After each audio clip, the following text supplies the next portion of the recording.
Good evening, and welcome to our last University Days 2022 virtual lecture, last but not least, with Professor Drew Lopenzina, Berkshire Community College class of 1987. I'm Carol Allman-Morton, Executive Director of the Osher Lifelong Learning Institute here at Berkshire Community College. It is with gratitude and humility that we acknowledge that we are gathered, those of us here in Berkshire County, and are learning, speaking, and excuse me, I misspoke, and I want to make sure that I don't misspeak. We are learning, speaking, and gathering on the ancestral homelands of the Mohican people, who are the indigenous peoples of this land. Despite tremendous hardship in being forced from here, today their community resides in Wisconsin and is known as the Stockbridge-Muncie community. We pay honor and respect to their ancestors, past and present, as we commit to building a more inclusive and equitable space for all. We are committed to act in partnership and with the support of Indigenous peoples of the Northeast as we learn about their history, celebrate their culture, and engage with their artists, writers, musicians, naturalists, and scholars. Tonight, I'd like to name my gratitude to the volunteers who have made this program and all the programs for We Are Still Here possible. Thank you for your time, your passion, and your willingness to share your experience and gifts with the community. You can see the full schedule of events for We Are Still Here, Indigenous Peoples of the Northeast, and our upcoming fall semester of courses on our website. I'm going to pop that in the chat for everybody. There are still events that are ongoing, and I'm sure Kate will give a plug for some of the things that are coming up soon. If there's any BCC students here and you would like to submit tonight's lecture for your forum credit, just send me a direct message through the chat with your name and student ID number, and I'll make sure that it gets submitted for you. And I'm glad you're here. And with that, I'm going to turn things over to Catherine Kidd, Chair of the Ollie University Days Committee. Thank you very much, Carol. It's really an honor for me to introduce Drew Lopenzina, who is our final lecturer for this series. Drew is a Pittsfield native and, as Carol mentioned, graduated from Berkshire Community College. He went on to earn his PhD and is currently a professor of English at Old Dominion University.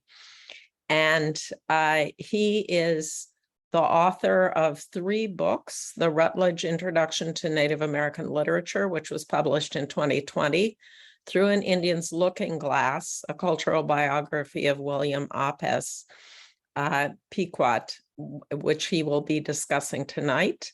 And his first book was entitled Red Ink: Native Americans Picking Up the Pen in the Colonial Period. In addition to these 3 books, Professor Lopenzina is a prolific writer of journal articles, scores of journal articles in his field. And in the spring of 2022, he was awarded the Richard Beale Davis Prize by the Modern Language Association Forum on Early American Literature. And that was for an article about William Apess, and that is the highest prize that is given by the Modern Language Association Forum for the best article in the field during that year. He has also been a noted scholar for the Society of Early Americanists, and his most recent book was called A Tour de Force by the Native American and Indigenous Studies Journal. So without further ado, I'd like to turn things over to Professor Lopenzina. I will note before he begins that we are in webinar format, and you should put any questions or comments that you have for Professor Lopenzina in the chat, and we'll have time for questions and answers at the end of the lecture. So Drew, take it away. Hi, Catherine. Thank you so much for that introduction and reminding me of the awards that I've won. Also for reminding me how long it's been since I graduated from Berkshire Community College. It's always kind of a strange but gratifying feeling to come such a long full circle and to return in this way to the place where I began my college education. So it's a real pleasure to be here. Thank you, Catherine Kidd, for organizing, and Carol Allman Norton, and to the Osher Lifelong Learning Institute for inviting me, and thanks to all of you for coming here today. And you know, we're doing this in this Zoom format. It's always a little strange. I would much rather be in person delivering talks like this. And I would much rather be returning to the Berkshires to do it in such a beautiful place. But I'm appreciative to Carol for the land acknowledgement, and I do want people to be mindful of the fact that wherever you are right now, we're all in native space, and we're enjoying the privileges that we enjoy while we're here. Really, ostensibly, when you get right down to it, by right of conquest, and that's a long and complicated history. And we'll be touching upon a piece of that history tonight, a small piece of it, but a significant piece of it as we delve into the life of William Apess. And you'll notice that while my introducers say Apess and I'm saying Apess, the pronunciation of the name is there are various different pronunciations. I go with Apess for various different reasons, but I just thought it would be worthwhile to explain that. So now let me bring this up, and I hope everybody can see this now, I think. To begin with, let me see if I can just move things around here. I guess I can. Okay, so first of all, I believe that so many of us, when we think of Native people and Native identity, we're brought to a place in the past, and we tend to think of Native people in keeping or in line with this image that we're looking at right here. And I'll just give you a foretaste, first of all. I'll talk about this article later, but William Apess lived in Western Massachusetts for many years, and he traveled back and forth, and Pittsfield was part of his route throughout his lifetime. And I'll come back to that tantalizing little tidbit. But the face of Native American identity, and so often when we think of Native people, we think of them in this mode of the lone warrior, proud, noble, brave, defiant. And there's nothing necessarily wrong with those qualities. They can be really great and useful qualities, I suppose. But at the same time, we do a kind of damage or violence to a people when we can only imagine them within these terms, and when that image, that one picture, gets multiplied over and over and over again, as it is in our cultural telling of this story. And never do we imagine people in other settings, Native people as, for instance, family members, as loving fathers and mothers and sons and daughters, or diplomats, or people who come rather than as warriors, but in fact as courtiers of peace. And Apess throughout his life was somebody who carried a message of peace, as we will see. And primarily we think of Native people when we take all of these qualities, the quality of the warrior, the proud, the noble, the brave. It's always the lone warrior, and always in the mode of vanishing, as is the case with this picture right here, which is from Frederick Stiles' Agate, his 1832 painting of Metamora, last of the Wampanoags, this idea that he had to have been the last of his race. So let's think about who William Apess was. William Apess looked nothing like, I think, what we imagine Native people to have looked like. He dressed in what we think of as European style clothes, and he carried himself, he spoke English. He, in most ways, defies the image of Native American identity that we've been brought up with. Nevertheless, Apess is representative in most ways of how Native people looked and how they believed and how they experienced life in the early 19th century, the period where he sort of comes of age, and that we'll be talking about today. So let's talk about William Apess. First of all, he's a member of the Pequot tribe. He was born in 1798 in Coleraine, Massachusetts, just northwest of here. William Apess spent his childhood indentured to white families. He was a servant for a couple of different families during his childhood. And rather than this being somehow unusual, this was in fact the norm for Native children in Apess's time. Most Native families had been economically disenfranchised. They had little way to make a living. They weren't invited into the rest of the settler economy, if you will.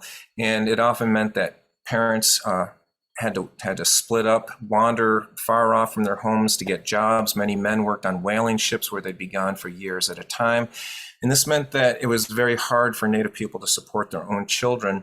And they often found a solution to this by indenturing their children out to local white families. And this had the dual effect of separating Native children from their families and from their culture, and also providing free labor for the white farmers in the area.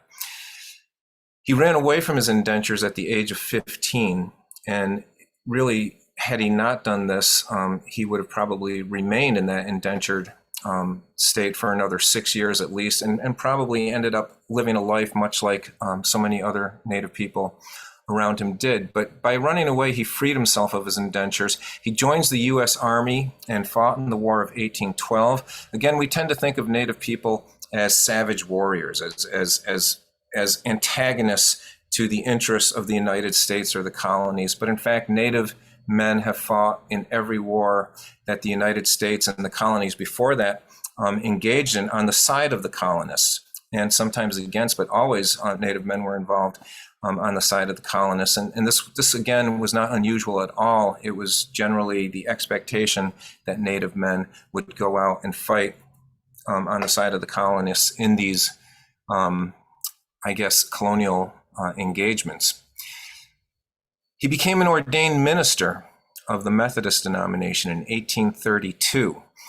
Once again, at the time that Apess comes of age, he's born in 1798 and he's ordained in 1832. And it was absolutely the norm for Native people to have converted to Christianity at this point. They really had little choice in the matter, regardless of whatever cultural moorings that they held onto from their traditional belief systems. At least outwardly, Christianity was the norm. It was an expectation, and it was hard for them to organize themselves outside of Christian denominations. He was the author of 5 books during his lifetime. The one thing that you could say was absolutely extraordinary for his time, Apess managed to educate himself and to really, through this act of self-will, to write and publish these books. This is part of what is so important about Apess historically and in terms of literature, is that he's the first Native American to write these book-length tracts and memoirs, and so this places Apess sort of at the forefront of Native American literature in many ways. And then finally, William Apess was an activist for Native rights. And so I want to take you through this journey of who William Apess was, how he accomplished these things. And while I'm doing it, I also sort of want to talk about my own process and how I came upon Apess's life and this journey with him in a sense. And so we'll start with the book, A Son of the Forest. A lot of what we knew about Apess coming in the scholarly community was that he had written these 5 books and they had managed to survive. And although people forgot that these books existed, they were recovered in the early 1990s by Barry O'Connell, who was an Amherst College scholar who compiled Apess's works together and sort of reintroduced them to the scholarly community. And the first of those books was A Son of the Forest, which was published in 1829. And it's really through Apess's own memoirs that we know where to start looking for information about Apess's life, because quite often, as was the case with Native people throughout the Northeast, he didn't leave a big archival footprint. I found that there was no birth certificate for William Apess when I was trying to do the archival research, searching about his life. But because of his book, I understood that, as he said, not long after his marriage, he's speaking of his father here, He removed to what was then called the back settlements, where he pitched his tent in the woods of a town called Coleraine near the Connecticut River in the state of Massachusetts. In this place, the place of my birth, he continued for some time. And so this is what Apess tells us in A Son of the Forest. And that's why I began my own research by going to Coleraine, Massachusetts.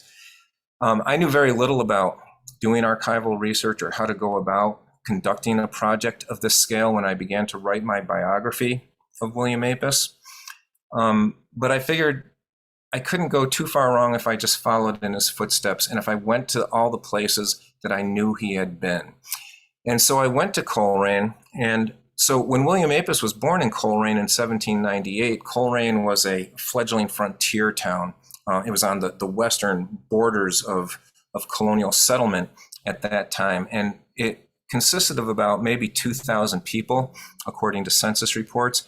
When I got there in probably about 2015, when I first visited, there were still only 2,000 people living there. Not a lot had changed in some ways. But when I came into town, the first place I saw to stop was the Griswold Memorial Library. And so I camped out there for about a week and I tried to read through all the materials that I could find there. It turns out the citizens of Coleraine were great curators of their own history. And there were published works and there were unpublished works and documents that I found in filing cabinets and in closets. And I spent a lot of time at the town clerk's office filing through their information.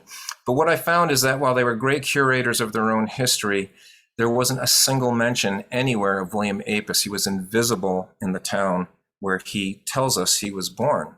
And this is one of the things that I thought I could set out to correct when I began to tell my story about William Apess. And so one of the things I found out there was that in 1798, the year of Apess's birth, most of the settlement, the new settlement that was taking place, was up on a place called Catamount Hill.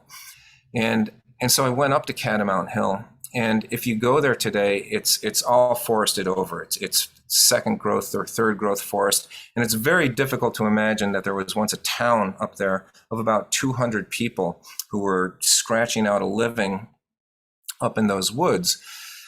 But as I continued with my research, I found this map that provided me a key of all the people who lived on Catamount Hill. And so all of these numbers that you see on this map were households, and some of them today can still be located by their cellar holes, which are still out there if you go tromping through the woods far enough. And every single one of these places could be identified as a family that had lived in Coleraine. Many of those families still live in Coleraine, it turns out, today. But there was one, lot number 78, that all it said was it was known as the Savage Lot. And the people who lived there left, and there was no trace left of whatever had been there. And that intrigued me, the idea that it was known as the Savage Lot.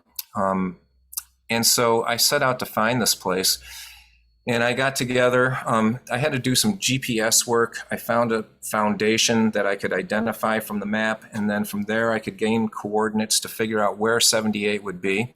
And I went up there with Abenaki historian Lisa Brooks, who I believe talked last night to the Ali audience, and with Marge Bruchak. And so with a couple of Abenaki guides along with me to help me find my way, we located lot 78, which I believe is the spot where William Apess was born in 1798. And while we stood there in this little clearing on top of Catamount Hill, Marge Bruchak, who is also Abenaki and who also has given a talk last week, I believe, pointed out to me that there was a fresh pile of bear poop right there, which goes to show you just how deep in the forest we were, and we decided we better start moving out rather quickly. But Catamount Hill it's all grown over now, and you would never know that there was a settlement up there at that time.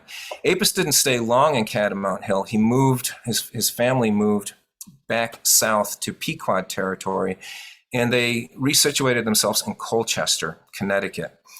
And they moved in with Apess's mother's grandparents, and they lived there for a time, but it was very difficult for them. They made baskets and brooms and other things, and they would try to sell them. But as Apess tells us in A Son of the Forest, it wasn't long before his parents split up, and they both went their separate ways, and Apess was left with his grandmother. And this is a story that occurs early on in his memoir. He talks about this both in A Son of the Forest and in his 1833 shorter memoir, Experiences of Five Christian Indians. And he tells us that his grandmother had been out among the whites with her baskets and brooms and had fomented herself with the fiery waters of the earth.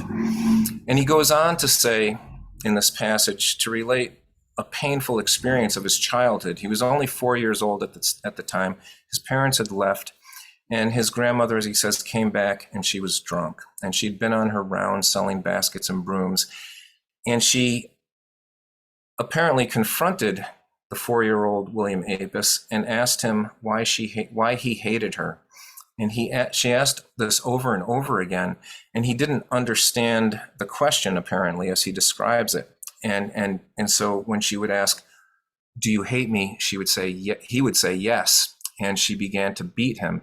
And she beat him so severely that his arm was actually broken in 3 places. And one of the things that I discovered when I was doing my research in Colchester was an actual bill from the town doctor who wanted to be reimbursed for seeing a young Indian boy named William, and for a pint of whiskey, because he apparently anesthetized William Apess with the whiskey in order to reset the arm, which had healed in all those 3 places. It had failed to heal correctly, so he had to re-break them and reset them.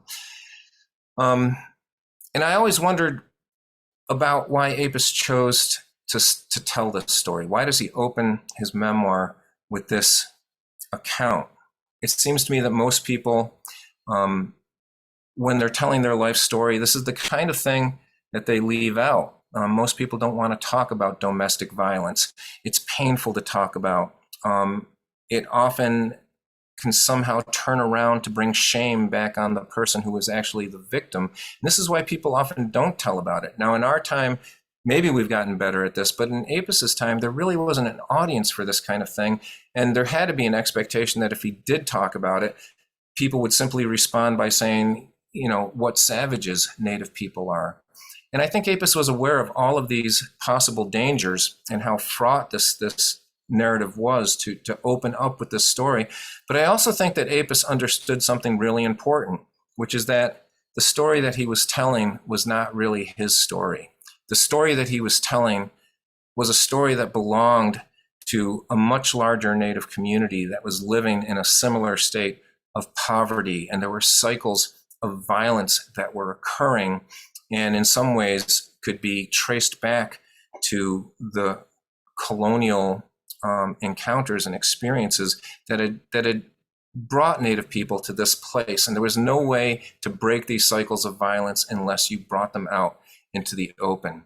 And so one of the things that I wanted to understand when I was writing about William Apess was I wanted to understand how his grandmother came to this point, and perhaps what was the historical burden that she carried. And so I want to quickly take us back a little bit in time.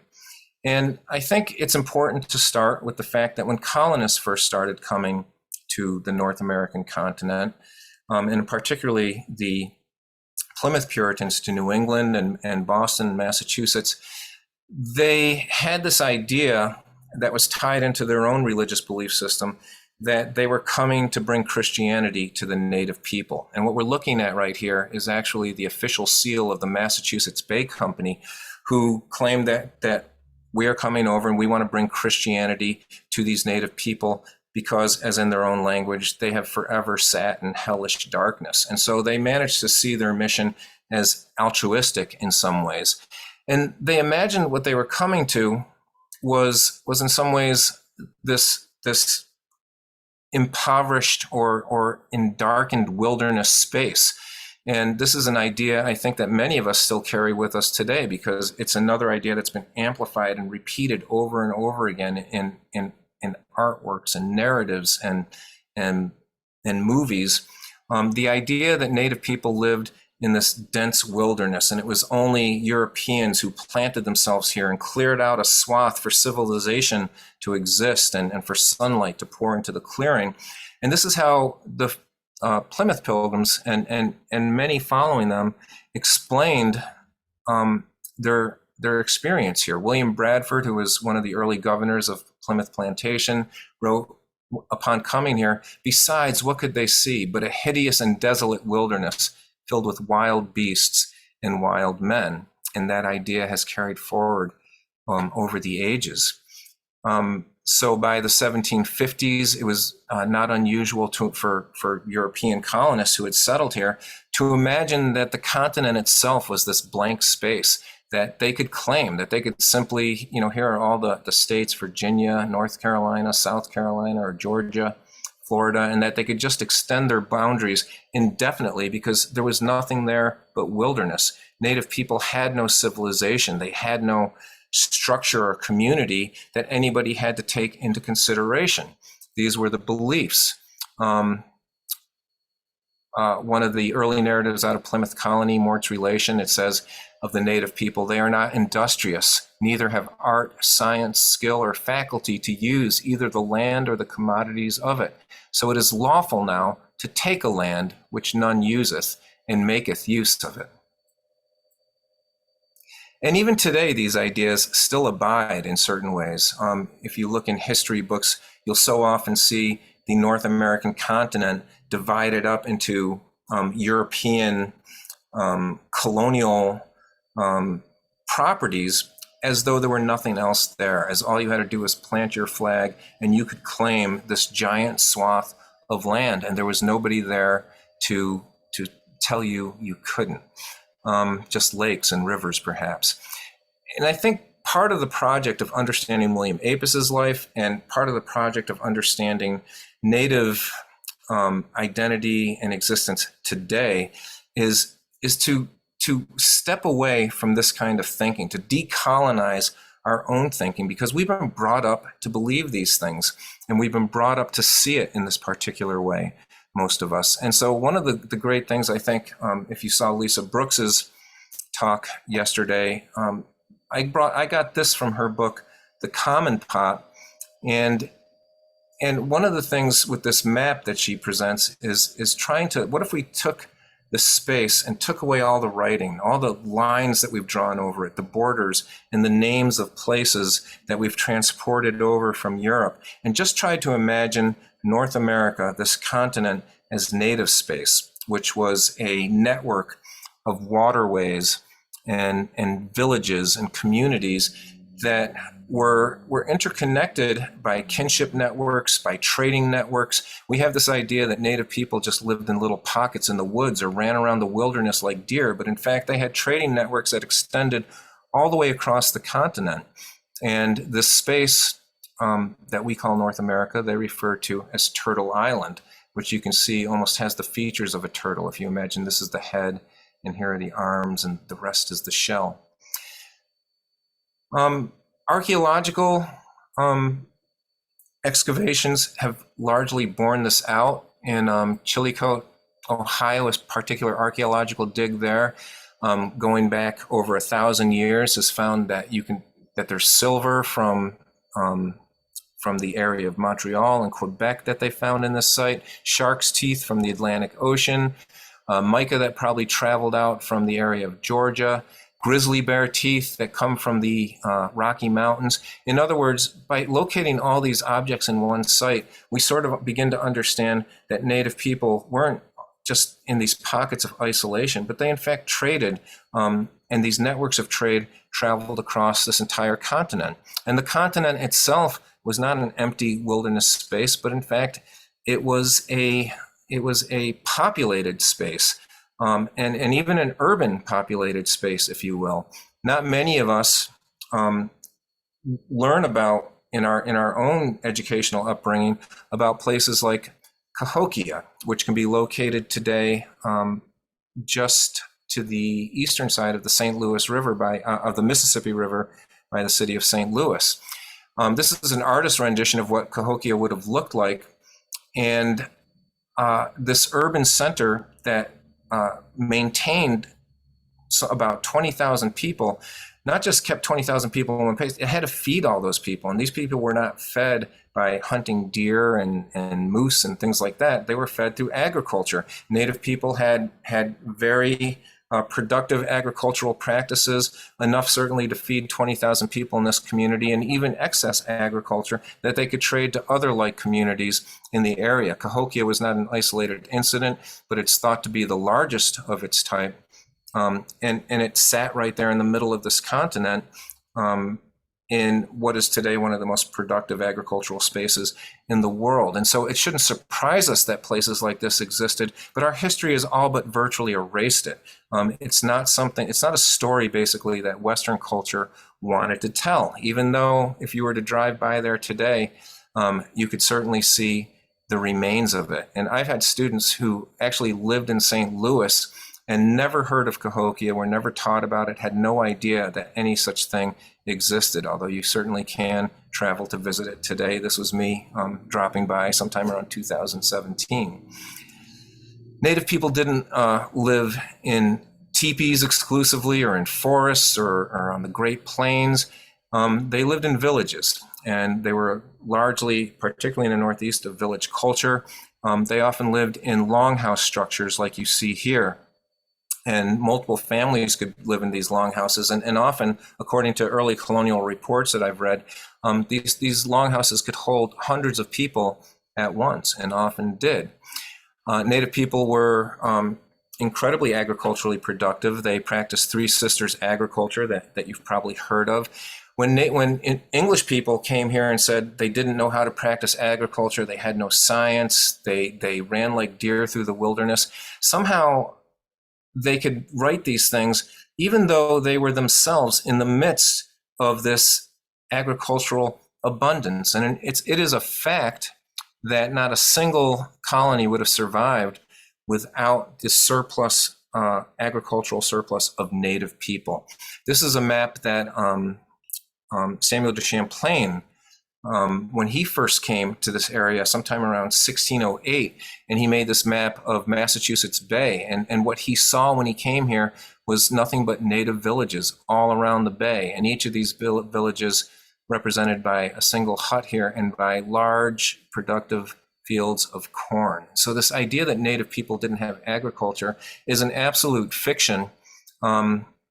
Even John White, who came with the second Roanoke colony in the late 1500s, and he was a painter, and he painted what he saw, which were large fields of corn stretching across the landscape, and native people who look very little like the way that we imagine native people should look at this particular place and time. And so while we've maintained this idea throughout the ages that it's the Europeans who are the agriculturalists, they're the ones that are the producers and the doers, and that there was no civilization here until Europeans came here, and they're the ones always doing the giving, as in this Thanksgiving poster. But in fact, it was native people who were sustaining English settlers who came here, and French settlers and Spanish settlers with their surplus agriculture, as this more recent painting by Deborah Spears Moorhead, who is Wampanoag in Narragansett, recounting an actual historical event in the 1640s when 50 Mishuns or canoes came carrying bushels of corn down to the Springfield settlement because the settlers there were starving to death. So the Pequot were originally situated somewhere in southern Connecticut, between the Connecticut and what is today the Thames River. And they were one of the larger native tribes of the time. Again, they lived in large village communities. They were often surrounded by palisades. They lived in these kind of longhouse structures. A village might have anywhere from 500 to 1,000 people living in it, depending. And one of the things about the Pequot, when the settlers first got here, the Pequots, because of where they were situated in southern Connecticut, were one of the major collectors and producers of wampum. And wampum which a lot of people understand as Indian money. Wampum were these beads largely made from the quahog shells, and sometimes they were drilled and polished into cylindrical beads that were made into belts and strings. And these were used in diplomatic and spiritual and ceremonial meetings, and they had a great deal of spiritual significance for Native people and were used in many different ways. This is one of the, or if not the oldest belt of wampum, the Hiawatha Bell, which tells the story of the coming together of the Iroquois, or the 5 nations of the Haudenosaunee. There's the 2-row wampum belt, and each wampum belt contains its own record. It was basically an archive of Native treaties and ceremonies and other events that were important to be recorded. And when Europeans first came here, Native people used wampum as part of their bringing Native Europeans into their space, into what they thought of as Native space, or the common pot, as this 2-row wampum represents. The Dutch were well aware of this. They had on their particular seal for the colonies they had in New York and Albany and Long Island, they had a beaver surrounded by wampum beads, which meant that they understood the value of wampum was that these beads have great value to Native people, and if we trade these beads, we can get valuable furs in return.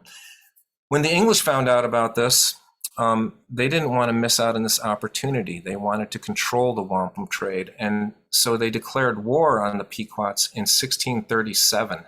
A declaration by the General Court at Hartford: "It is ordered that here shall be an offensive war against the Pequots, and that there shall be 90 men levied out of the 3 plantations, Hartford, Wethersfield, and Windsor." And this resulted in what is known as the Pequot War. And in 1637, in the climactic battle of that war, the English came and surrounded one of the major Pequot villages in what is today Mystic, Connecticut, and they set it to fire. And anybody who tried to come out was immediately shot or killed. And in this event, anywhere, depending on which report you read, anywhere from 500 to 800 Pequot men, women, and children were destroyed. And this is the only image from the time of the Pequot War. It shows the English surrounding the fort, if you will, and a ring of native, these were the Narragansett, who had brought the English there. But after the battle was finished, they came to the English and they said, according to one account, they said, match it. Your war is too much and it kills too many, and we want no part of this. John Mason, who was a captain of the Pequot War and the one who had the inspiration to light the village on fire, would write later, "Thus was God seen in the mount, crushing his proud enemies and the enemies of his people, they who were erewhile a terror to all that were round about them, who resolved to destroy all the English and root their very name out of this country. They bring the mischief they plotted and the violence they offered and exercised upon their own heads in a moment, burning them up in the fire of his wrath and dunging the ground with their flesh. It was the Lord's doing." That's how the English understood this particular event. Okay, so it's important to know this history, that William Apess, his tribe was supposed to be exterminated. It was an act of intended genocide. And nevertheless, the Pequot people survived. And in one of the early accounts to come out of the colonies, New England's First Fruits, they talk about this is an account that talks about the establishment of Harvard College and links that establishment of Harvard College with their attempt to educate Native youths. And it turns out the Native youths, who are the first fruits of this spiritual harvest, if you will, were the survivors of the Pequot War. In other words, it was the women and children who had survived this attempted cultural genocide and were now living as servants with the English. And they were counted as the first converts to Christianity, and therefore to be celebrated as these first fruits, the successful evangelical endeavor. The English continued to pursue converting the natives to Christianity. John Elliott is known as the apostle to the Indians, and he would supposedly come and meet the Indians in their forest habitat and preach to them about the Christian gospel.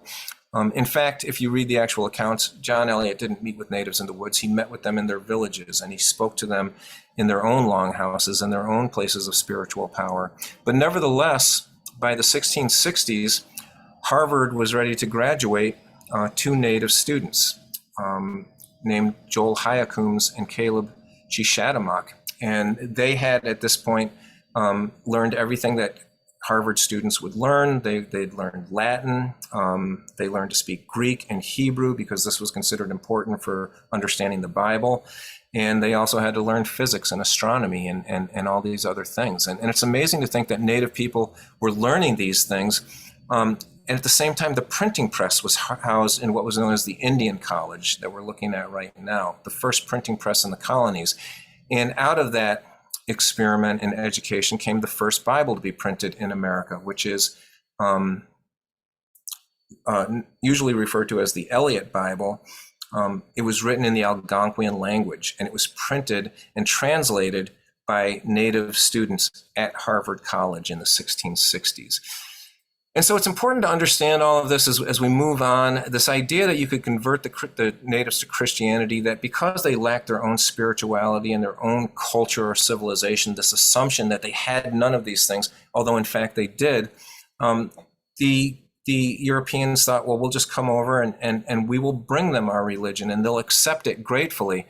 And this simply wasn't true. And the tensions that were brought about by the outbreaks of violence and the cultural coercion which the Europeans used to try to convert the natives finally led to an event known as King Phillips War. And King Philip was reaching a breaking point at this point, and he gathered all the various native tribes of Massachusetts and New England, and they revolted, and they pushed the European settlements almost all the way back into the sea. But ultimately, native people weren't really prepared for these long, sustained, year-long wars that Europeans were used to fighting.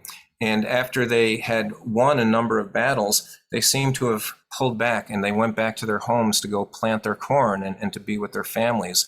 And the Europeans used that moment to retaliate and finally conquered Philip.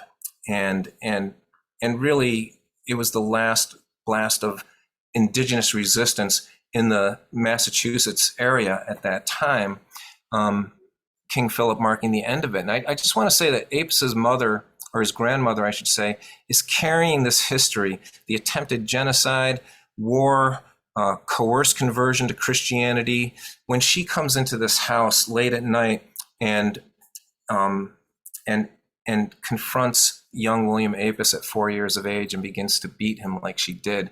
William Apess would write later in his 1833 An Indian's Looking Glass for the White Man, let a gentleman or lady of integrity visit these places, and they would be surprised as they wandered from one hut to the other.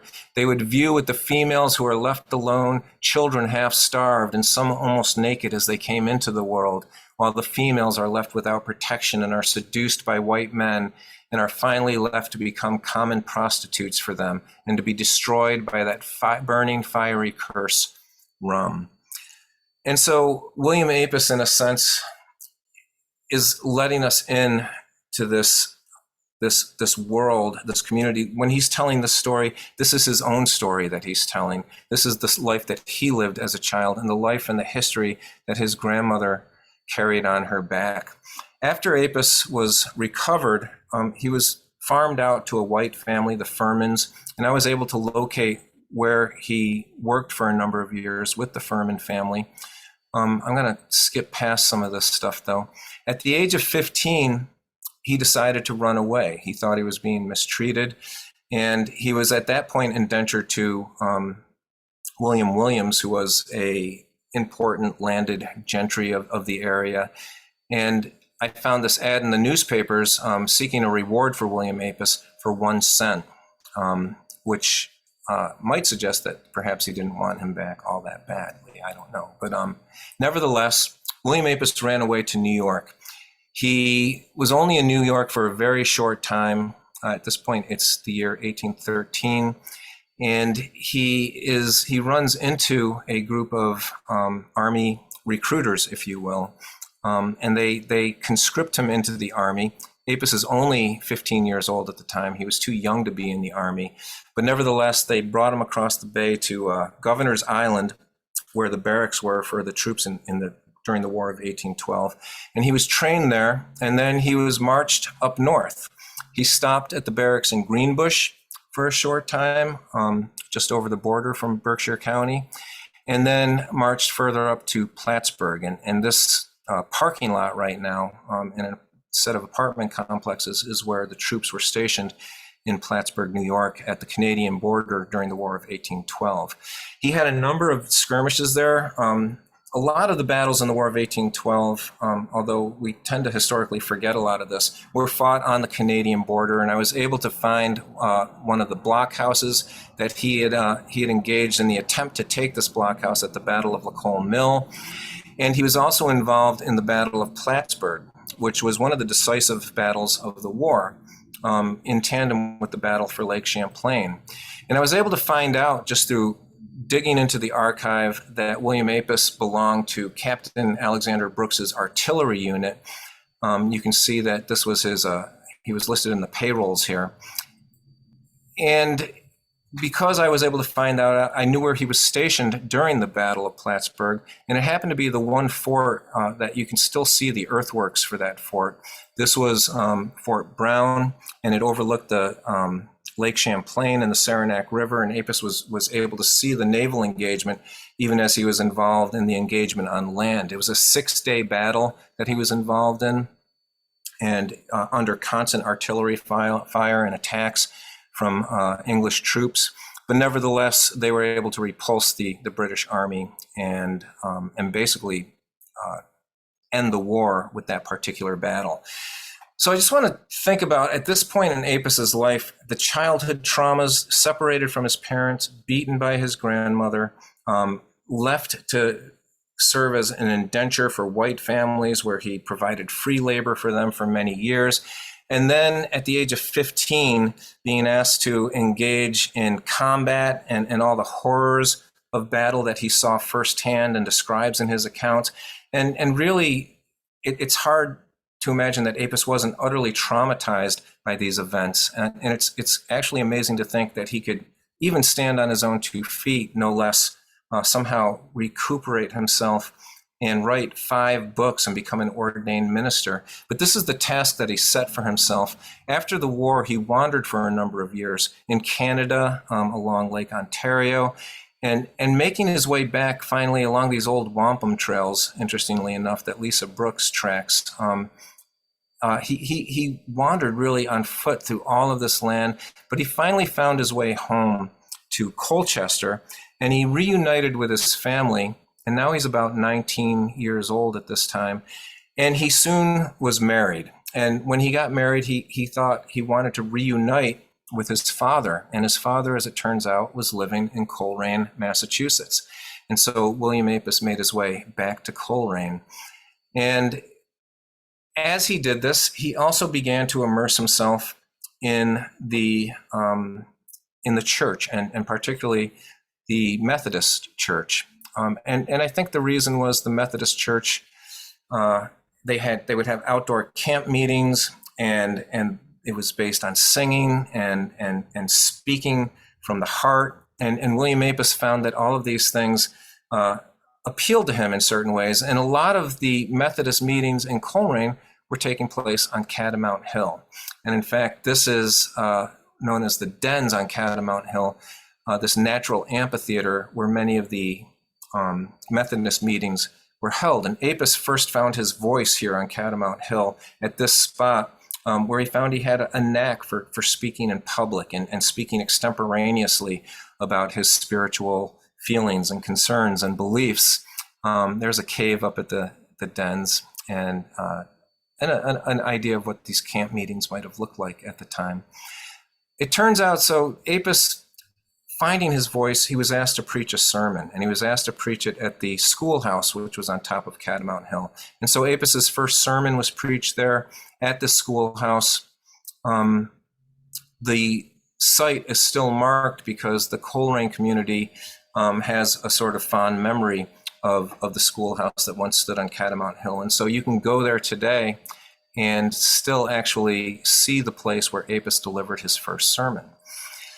And Apess stayed in Coleraine for a number of years. He still traveled about, but Coleraine was home ground for him. I was able to find in the church records in Leyden, which is, I don't know if you know Leyden, it's a tiny little hamlet of a village just northeast of Coleraine. And in their records, Apess had decided to write the births of all of his children. And you can see that two of them were born in Coleraine, Abby and Sally George, both born in Coleraine. And then Leonard was born in Leyden, as they must have moved to Leyden sometime around 1824. And so we know that Coleraine was an important place for William Apess. He was born there, he launched his ministry there, his children were born there, and he had blood in the soil there as well, as relatives of William Apess died in the Coleraine area. From that point, Apess, as he begins to find his voice and become a preacher, and he seeks ordination in the Methodist Church, and you can begin to follow Apess's life through newspaper advertisements where he appears over and over again. The Reverend Mr. Apess, an Indian of the Pequot tribe, will be at the Methodist Protestant Church in Georgetown on this evening. And William Apess, a native of the Pequot tribe of Indians, will preach tomorrow evening at 7:30. Apess, an Indian of the Pequot tribe, will preach in the Methodist Protestant Church. All of these advertisements, I was able to follow William Apess's life as he preached all around New England, all the way down from Norfolk, Virginia, all the way up to Bangor, Maine. And even the Pittsfield Sun reported on Apess's progress when they wrote on Thursday, June 25th, 1835, that the Reverend William Apess has published a book entitled Indian Nullification, or the Unconstitutional Laws of Massachusetts relative to the Marshpee tribe. And this speaks to William Apess's advocacy. As he traveled around and preached, he would not only preach to Native communities, but he would preach to the white communities. And he was as comfortable in large cathedrals in Boston and New York as he was at camp meetings in the woods, speaking to Native and Black audiences. And his 1833 experience of going to Mashpee led to probably his most successful action, which was known at the time as the Match P Revolt. And I'm going to have to go through this very quickly, but the Mashpee had lived in Cape Cod as part of the Wampanoag community. And when settlers came, they were forced to organize into a Christian community, and a church was built for them. But by 1833, when Apess gets there, their overseers who were appointed to take care of all of their affairs, and the white preacher who was appointed to them, had really taken advantage of this situation. And they used the church to preach to white neighbors, and the Native people were actually not allowed in their own church. When William Apess got there and found out about this situation, he quickly caught up with the Indigenous leadership there. Blind Joe Amos was the Protestant preacher in Mashpee at the time, and Solomon Adequin was one of the leaders of the community. And along with them, Apess decided to begin a resistance of civil disobedience. In other words, a nonviolent resistance to the situation that the white community, and particularly their overseers, had created. The overseers not only didn't allow them in their own church, but they would allow white neighbors to go onto Mashpee lands to harvest their wood and their hay, and they could just take it off and sell it as though it belonged to them. And there was nothing that the Mashpee could do about it because they were basically treated as wards of the state. William Apess began to organize, and one of the things he was able to do was to use his connections in Boston and with some of the newspaper editors in Boston to start to publicize this issue. And one of those people was William Lloyd Garrison, who was the editor of The Liberator, which is known as one of the most important abolitionist newspapers of the time, and later would be the newspaper where Frederick Douglass got his start. The Liberator would announce that Reverend William Apess has requested us to publish the following resolutions, which he said were passed at a recent meeting of the tribe of Indians at Mashpee. Resolve that we as a tribe will rule ourselves and have a right so to do, for all men are born free and equal. Resolve that we will not permit any white man to come upon our plantations to cut and carry off wood or hay or any other article without our permission. And they set a date on it. They said, as of July 1st, we are going to enforce this. This created a great deal of panic, perhaps, amongst the white community at the time. And William Apess wrote about this in his 1835 tract, Indian Nullification. I'll read from what Apess wrote about this event. He said, they, the white neighbors, came in defiance of our resolution. They had posted the resolution all around the grounds of the Match P Reservation, said, you cannot come here and take our wood and our hay and our resources anymore. But they came anyways to take away our wood in carts. I mildly stated to him the views and intentions of the tribe, saying that it was not their design to wrong or harm any man in the least, and that we wished them to desist for the sake of peace, but it was to no purpose. They said they knew what they were about and were resolved to load their teams. Throughout this transaction, the Indians uttered not a threat or an unkind word, but the white men used very bitter language at being thus, for the first time, hindered from taking away what had always been as a lawful spoil to them.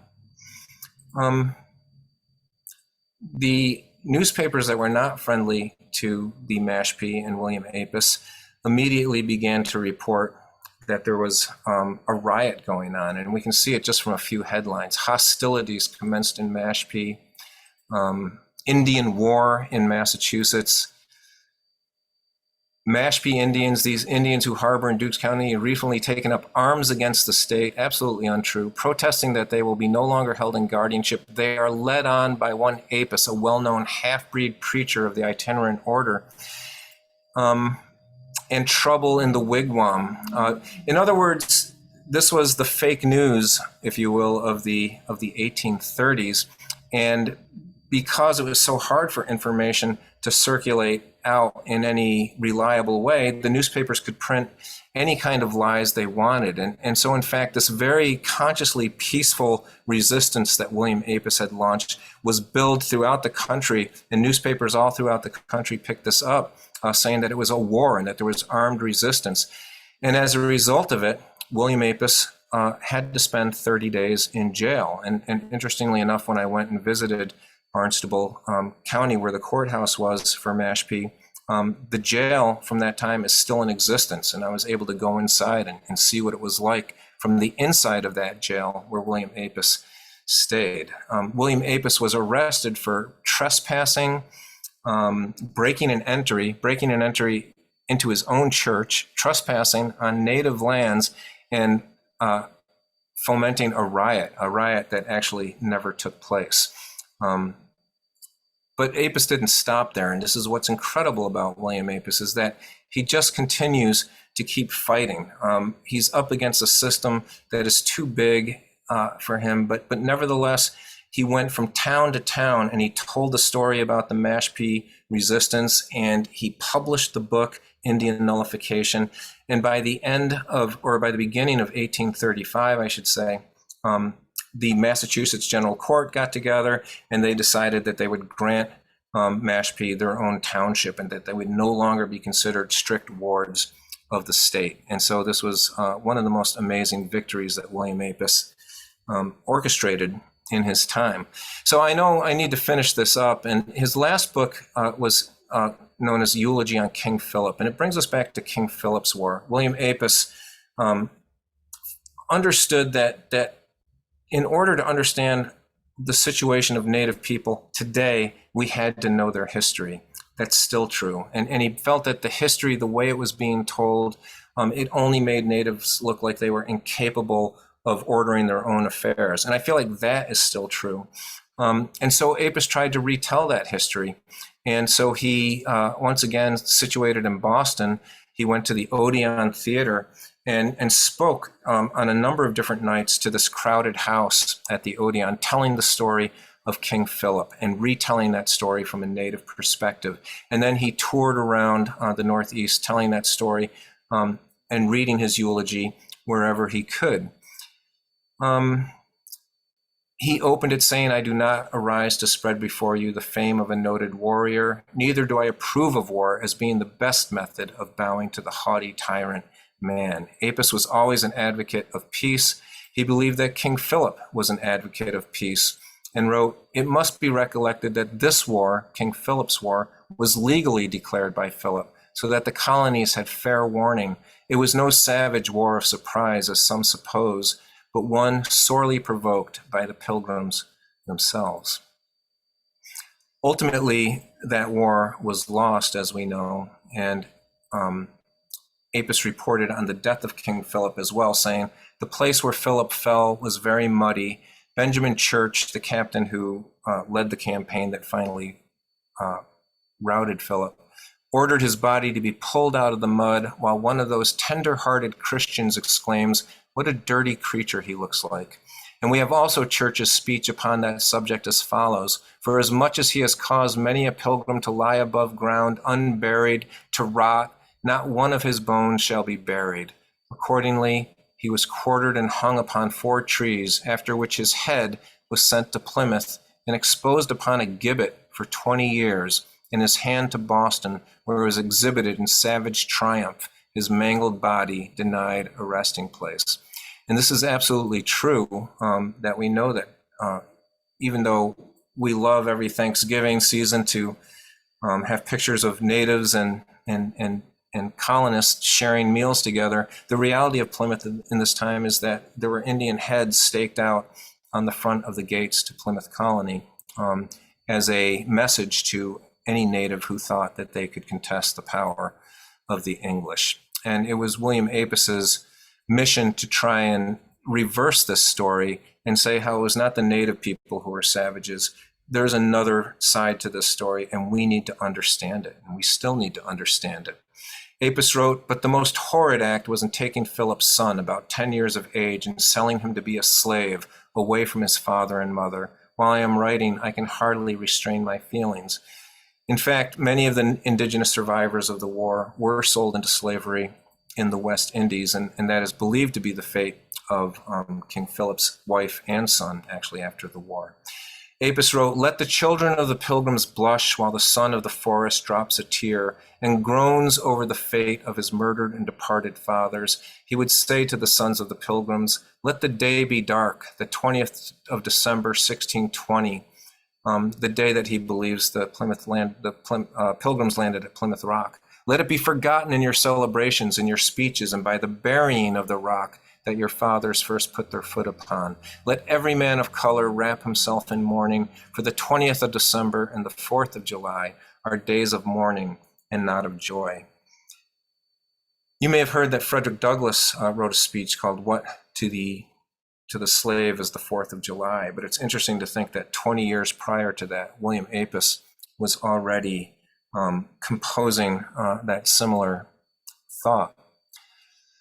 So we go on, and in our narratives, in our artwork, and even in our history, believing in this idea of the lone Indian, the savage warrior who attacks white civilization and white womanhood, the warrior who stands opposed to the advancement of civilization in every way imaginable, and always the last of their race, the last of the Mohicans, the last of their race, the vanishing race. These are the stories that we tell ourselves. And I think ultimately, one of the things that we need to do is somehow return and remember that it's so important to remember Native presence. And one of the things that I wanted to do, because you have to also remember the history. And so coming back to Coleraine, and it was important to me that Coleraine know that William Apess was born there.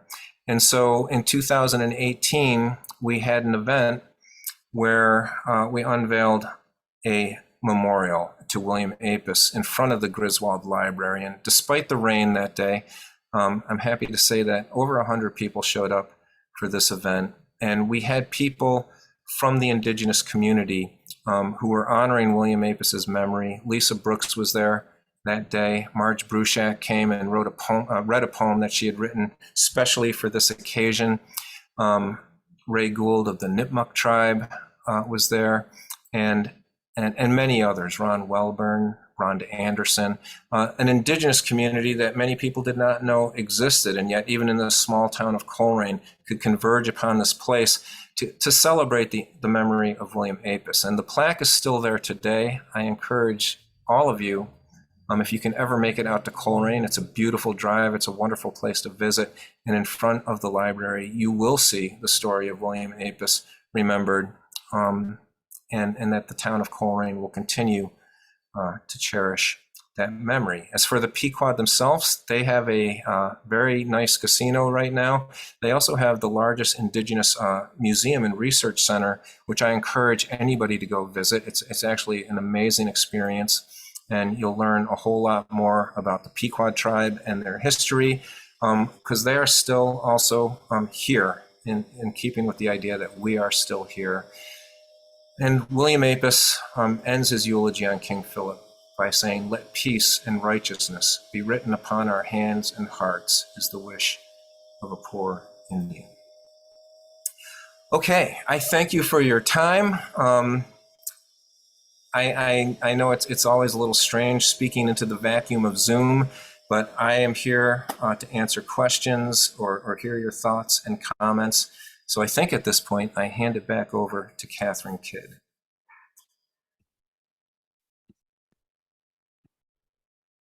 Thank you.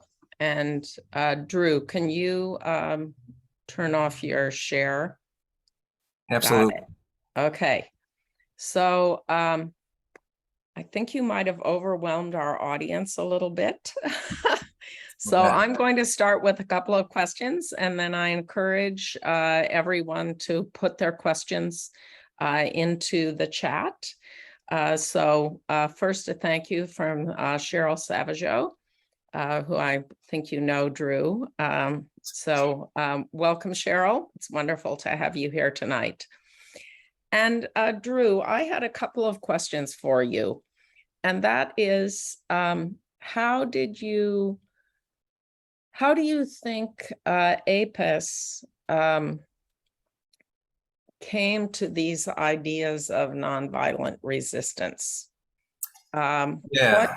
What was, because we think of those ideas as coming later in history, but clearly it was part of his,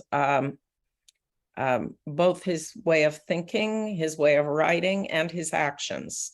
So were you able to trace that in your My research? thinking on this is that, first of all, he comes from a long cultural tradition of favoring peace over violence. And I think it's kind of hard for us to wrap our minds around, but even thinking about how the Pequot stood at the source of the wampum trade, and wampum was often the ceremonial purposes and diplomatic purposes that it was put to, was to create a climate of peace where people who had been at war can clear a space for clear thinking and to come to terms without all the anger and confusion that comes when we're feeling emotionally heated. So there's a cultural background there. He had been at war himself, and he had seen the horrors of war. But I think even beyond all that, he became a student of this. In other words, over his career from his 20s till he was at Match P orchestrating the resistance there, he tried a number of different things. And he would come and he'd begin to preach in an area, and he'd begin to organize. And it was disrupted by the white communities who didn't want to see Native people organizing. At one point, when he was the preacher to the Pequot community in southern Connecticut, I found records that showed his house was broken into, and he was actually beaten within an inch of his life. Not the coroner's report, the medical report said that his head was bruised and swollen, almost misshapen.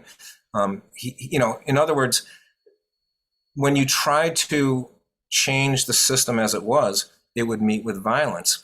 And so the Cherokee were going through this at the same time. The Cherokee removal is going on. And the Cherokee were also experimenting with peaceful resistance. Some of this is coming from the Christian church, and the preachers who had been down with the Cherokee and were helping them sort of organize and resist. But I think William Apess he became a student of how do you resist power, and he realized that the second you show even the slightest open the slightest window to violence, the colonial forces are going to come down and shut it down, and you've actually licensed them to retaliate. And so the only way to do this was through peaceful gestures. And I think peaceful resistance becomes the strategy for all disempowered people, right? In other words, you realize the only way to resist is through peaceful acts. And Apess understood now, by the time he gets to Match P, he's figured it out. I'm going to publicize this. We're going to make our intentions known. We're going to shine a light on what's happening here and create an event almost in which the public is going to be able to see what's happening. And that's the only way that perhaps we can follow this through. As you saw, it was still responded to as though it were as though it was violence, right? It was a riot, and the Indians were armed, and that's still how the press chose to circulate it. But William Apess was able to get his story heard, and so I think he was a real student of this, and he studied it, and he came upon civil disobedience, and I think he's one of our first practitioners of it, one of the first actual organized actions of civil disobedience in American history, and it certainly predates Thoreau's resistance to civil government by about 15 years or so. Okay, and actually there's a question here as to whether Apess might have known Thoreau or vice versa, or whether absolutely. There's any evidence that Thoreau knew of the Apess work. Apess would not have known of Thoreau. I think he died before Thoreau ever even came of age. Apess died in 1839. But Thoreau may have heard of Apess. It's unlikely anything Apess did would have made an impression on Thoreau. Even if he'd heard of what happened in Match P, and it's possible that he knew something about that. But there's no indication in Thoreau's journal. I actually looked pretty deeply into this, and people have asked this question, but there's simply no indication of it. When Thoreau is thinking about civil disobedience, the last thing he's thinking about is Native people. Okay, thank you. There's a comment and a question from Trace Hentz. Says, Drew, good to see you. Did you ever find a death certificate for Apess?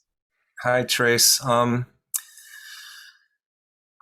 Yeah, the death certificate does exist, and it's really fascinating because the story that circulates about Apess, the way it was reported and the way historians carried it forward, kind of fit this kind of declension narrative that is so familiar to us, that Apess, despite this flash of brilliance, succumbed to the character of his race, and he became a drunk, and he died of liver poisoning or some such thing, and that was written into the coroner's report that said that Apess had taken to drink lately, and that it was a simple narrative for the coroner to sign off on, just another drunk Indian. And so that's how it was reported, and that's how historians have looked at it. It's interesting, though, that the coroner's report does offer enough information for me to look at the precise how it's described, and to run it past a number of doctors, because Apess complained of he broke out in fever. He was really bad off. He had stomach cramps, and then all of a sudden he woke up one morning, and his wife says he got up, he brushed his teeth, he ate some toast, and then he keeled over dead. And so according to, I brought it to a couple of physicians. My wife's a physician assistant, and so there were some I just said, give this to some of your doctors, and don't tell them anything about it. Just like, what do you think this is? And they all came back and said, this is classic textbook appendicitis. In other words, you're inflamed with fever because this virus is growing in your body, but then it bursts, and there's a sense of relief. All of a sudden you feel normal because all of that pressure has stopped. But then, of course, the infection spreads to the rest of your body, and then you keel over dead. And so likely it is appendicitis, right? And had nothing to do with the fact that maybe Apess went out and every now and then and had a drink like you or I might, but whether or not any of that was even true. Okay, thank you. Fascinating. Elizabeth Chapman asks, it appears that Douglas and Apess were contemporaries. Do you know whether they ever met or shared ideas? Yeah, I love to entertain the idea that they met. So, the whole thing, Apess is forging this discourse in his books. That this Apess, I'm just going to come out and say Apess in many ways is our first practitioner of critical race theory, right? William Apess is writing books that tell us it's not how individuals are responding. There's this systemic force that is keeping Native people in this place, and he's trying to identify and say, look, this is why these things are happening. It's not because my grandmother was this horrible person. It's because there's a system in place, and I really think one of the very first, if not the first person to write in this way and to see it this way and to try and tackle it in this really ingenious and provocative way of bringing it back and like he does in Eulogy on King Philip, sort of throwing it back at the colonists and saying, you're the ones that were the savages. And that might sound cliche today, but he backs it up sort of historically using their own documents to prove his point. And these strategies, right to the point where he says, like, what to the Native American, what to the Indian is the 4th of July, are being picked up by people like Frederick Douglass, who takes these strategies and builds upon them, really. Could they have met? Their lives overlap just very briefly. They were contemporaries, but their careers overlap. Frederick Douglass had escaped from slavery, I think sometime around 1835. That's right around the time William Apess is writing his eulogy. And then Douglass does talk about going to New York and Boston and attending Methodist services there. So William Apess is actually delivering, in 1832, William Apess is the in-house pastor at William Lloyd Garrison's church. He's right in the heat of the abolitionist movement. And he was their favorite preacher for a while. It's really fascinating, but there's no evidence to suggest that they ever actually met. Okay, thank you. Then question by Brian Harrison, which you've already touched on in your prior answer. What do you think some of the legacies of Apess were, and is there evidence of things that he was able to continue to influence after his death, and perhaps before the Civil War and before he was lost to history? Yeah, it's really fascinating. The legacy is part of that rhetorical tradition that carries forward, that rhetorical resistance that he stands at the forefront of. He's continues to be remembered in Match P as somebody that really stood at the forefront of helping the Match P people gain their own independence from what was a really just crushing system of oversight. That these overseers had the power over people in native reservations like feudal lords. They could do whatever they wanted, and there was nobody to stop them. And Apess, by launching this campaign, really broke the Match P town free of that system, and they still remember him and honor his memory for that. And so that's a really lasting Indigenous legacy that I think is still important. And then beyond that, he's remembered through the 19th century. He's kind of forgotten for his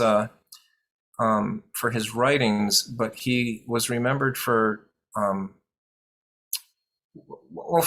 being a native Christian and a preacher, and that was a useful device to say that even native people can uplift and become Christians.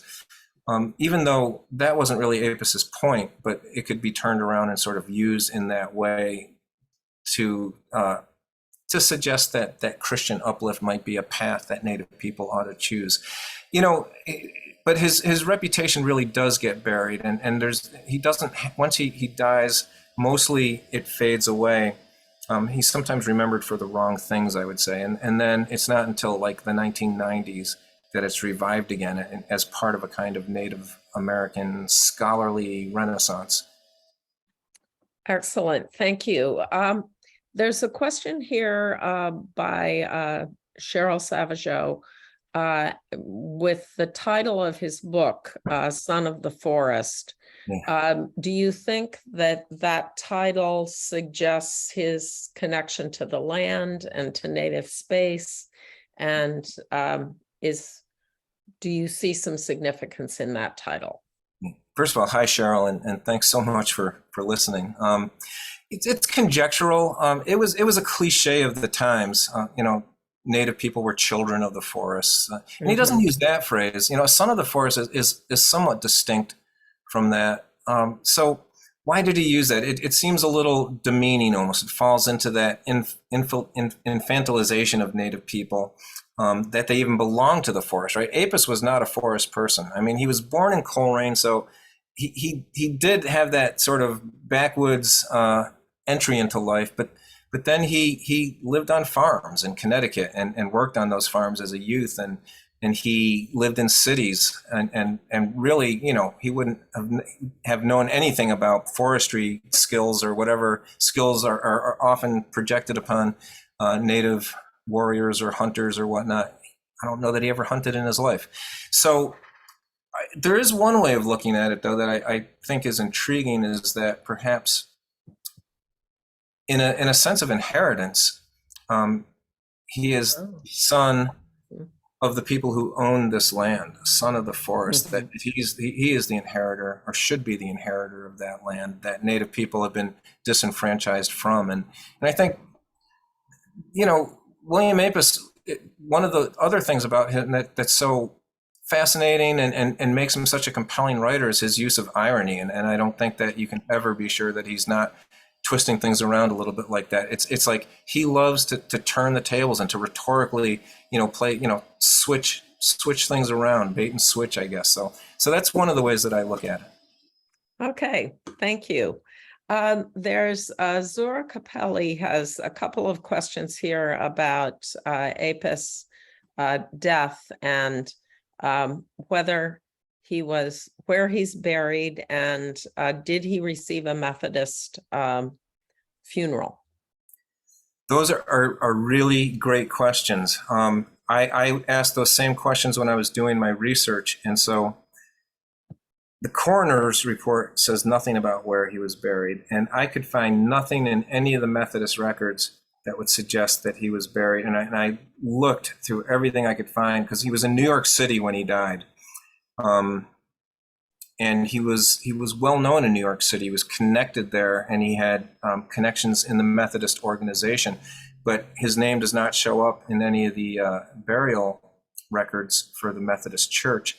And what I believe is that because he was a person of color, and I didn't go into great length about Apess's familial background, but it's worth noting that it's complicated, right? He suggests in his own memoir that his grandfather was a white man, but his father becomes a member of the Pequot tribe, and his mother is also connected to the Pequot tribe. It is a member of the Pequot tribe as far as we can tell, but his language ggets a little ambiguous, and it's because his mother was also, as we find through research, not what he tells us, that his mother was a enslaved person in Connecticut and was enslaved until she was, I think, 25 years old before her freedom was purchased, probably through a land sale that Apess's father was able to orchestrate. But nevertheless, she was probably as well black, and so I don't know how to what that means, but I would suggest that given the racial politics and identity politics of the time, that he was buried in the Black Cemetery of Southern Manhattan. That's where he was when he died, and that probably that spot is buried under a ton of concrete right now. There were burial grounds for enslaved people and for the Black community in general, and they were unmarked, and there's no locating them today. So just like there's no birth record of William Apess, there is no there's no way of locating where he was finally laid to rest. It's just gone. It's really unlocatable.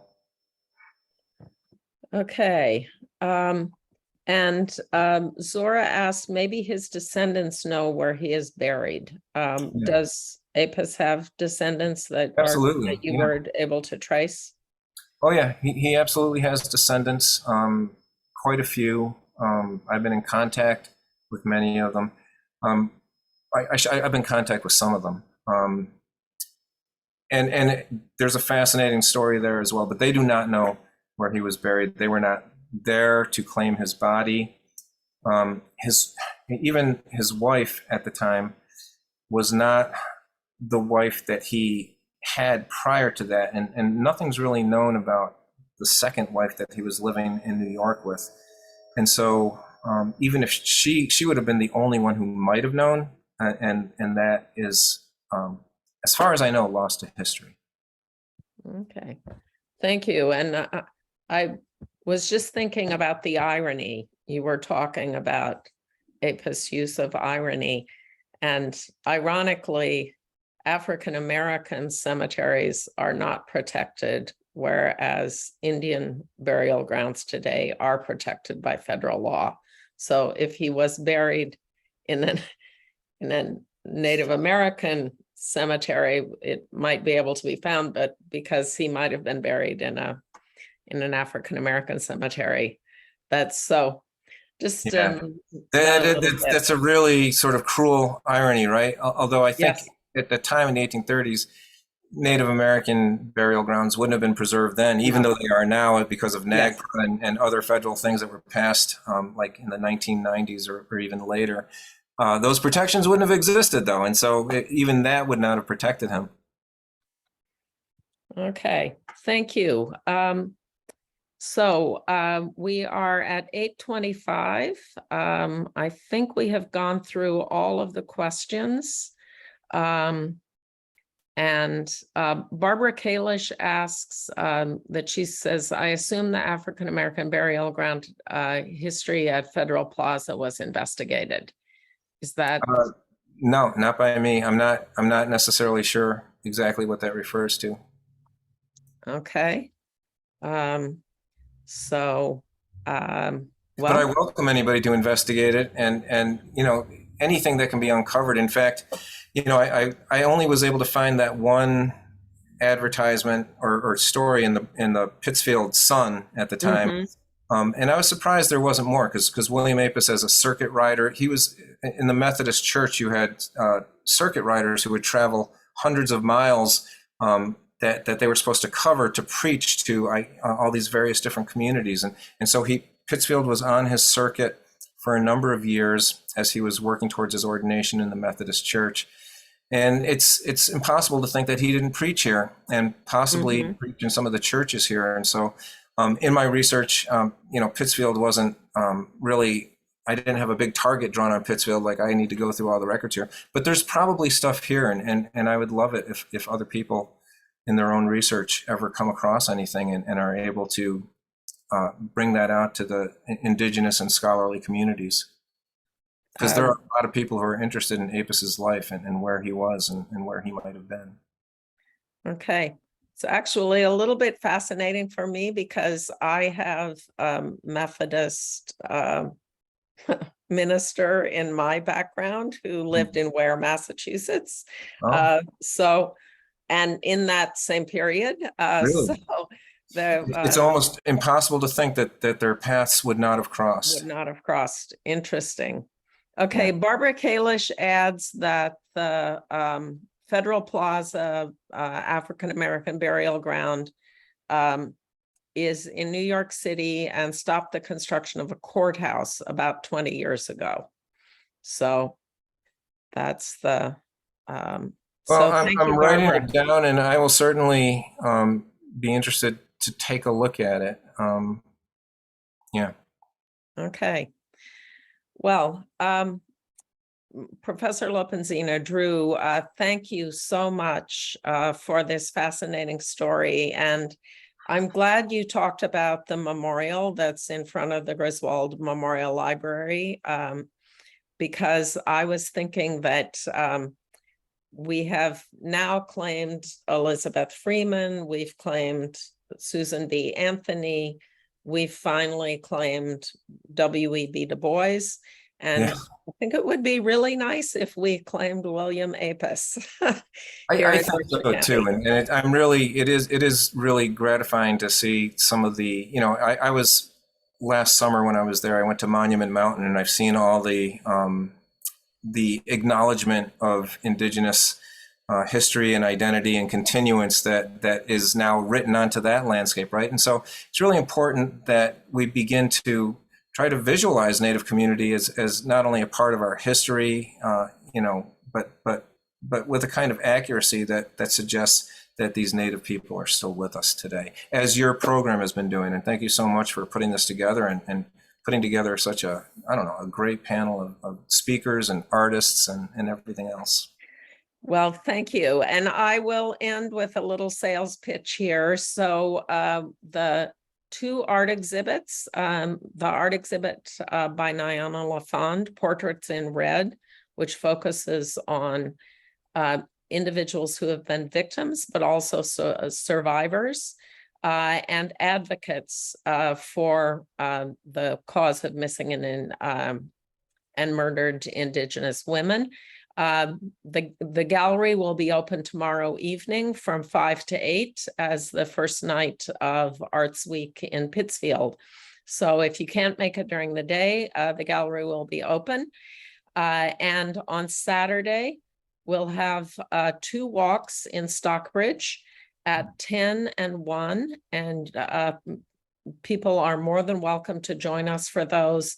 And that's another way to visualize the Native community in Stockbridge. We can all visualize Norman Rockwell's vision of Stockbridge.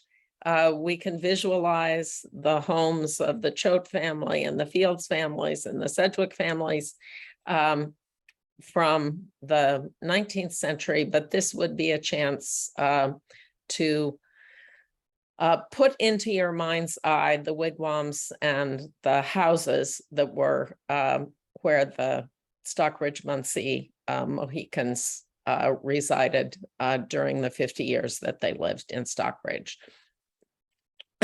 Excuse me. So we would welcome you for all of those things. And again, many, many thanks, Drew, for your wonderful talk tonight. Thank you, Catherine.